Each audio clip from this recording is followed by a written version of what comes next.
Question number 3 statement वाले question है। जैसे आपने पहले और दूसरे सवाल में मीटर को किलोमीटर में या किलोमीटर को मीटर में कन्वर्ट किया था, वैसे ही आपने इन क्वेश्चंस में भी करना है, लेकिन स्टेटमेंट को समझने के बाद। पहला सवाल देखिए, Iram walks up to her school at a speed of 4 kilometer per hour, यानी स्पीड दी हुई है 4 किलोमीटर पर आवर की। It take 45 minutes to reach the school, उसको 45 मिनट लगते हैं स्कूल पहुंचने में। यहाँ थोड़ा सा ट्विस्ट है। अब आपने ये देखना है कि अगर आपको स्पीड किलोमीटर में दी हुई है तो आपका टाइम जो है वो किस में होना चाहिए, आवर्स में, और अगर आपको स्पीड मीटर में दी हुई है तो आपका टाइम किस में होना चाहिए, सेकेंड्स में होना चाहिए। मिनट्स में तो हमने पढ़ा ही नहीं था, लेकिन हमें इतना पता है कि हम मिनट्स को आवर्स में कन्वर्ट कर सकते हैं। हमने पहले सवाल में यही किया, स्पीड दी हुई थी 4 किलोमीटर पर आवर और टाइम दिया हुआ था 45 मिनट्स। मैंने टाइम को कन्वर्ट कर लिया 45 डिवाइडेड बाय 60, यानी कि 1 घंटे में कितने मिनट्स होते हैं, 60। मैंने 60 के साथ उसको क्या कर दिया, डिवाइड।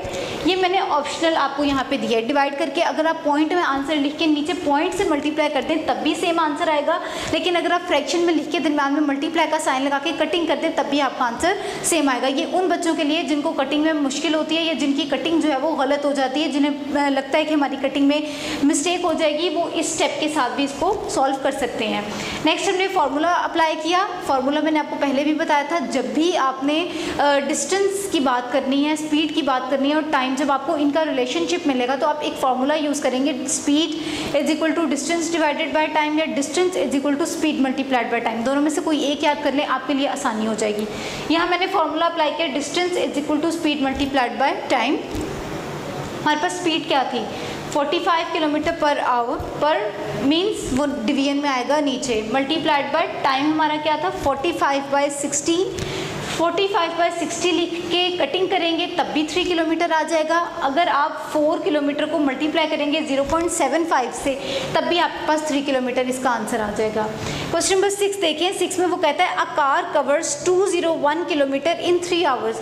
अब उसने जो डिस्टेंस कवर किया ना, यानी उसकी जो स्पीड थी वो 3 घंटों के हिसाब से थी।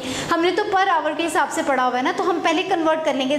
3, 4, 5, एक से ज़्यादा चीज़ की वैल्यू पता हो और एक की फाइंड करनी हो तो हम पढ़ते आ रहे हैं कि हमेशा डिवाइड किया जाता है। मैंने यहाँ पे यही किए। 3 आवर्स की वैल्यू थी 201 किलोमीटर, मैंने 1 की वैल्यू फाइंड करनी थी 1 घंटे की। मैंने 201 किलोमीटर को 3 पे डिवाइड कर दिया, मेरे पास 67 किलोमीटर पर आवर आंसर आ गया। अब हमने क्या करना है, टाइम उसने दिया हुआ था 7 आवर। उसने कहा find the how for will it cover in 7 hours, कि वो 7 घंटों में कितना डिस्टेंस कवर करता है। यानी टाइम मेरे पास क्या आ गया 7 आवर्स का। अगेन वही फार्मूला अप्लाई करेंगे, distance is equal to speed multiplied by time. Speed है 67 kilometre per our multiplied by 7 hours. 67 को 7 से मल्टीप्लाई करेंगे तो 469 इसका आंसर आ जाएगा।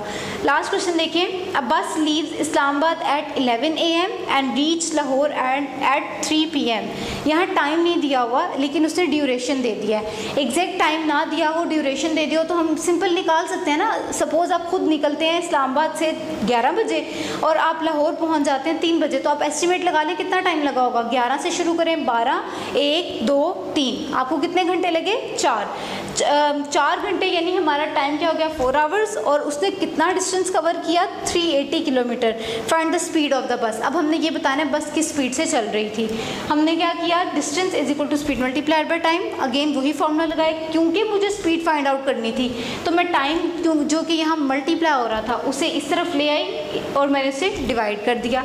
यानी अब मेरे पास आ गया distance divided by time. Distance क्या था 380 किलोमीटर और टाइम क्या था 4 आवर्स। इसकी 380 के साथ कटिंग की, किलोमीटर पर आवर में इसका आंसर आ गया।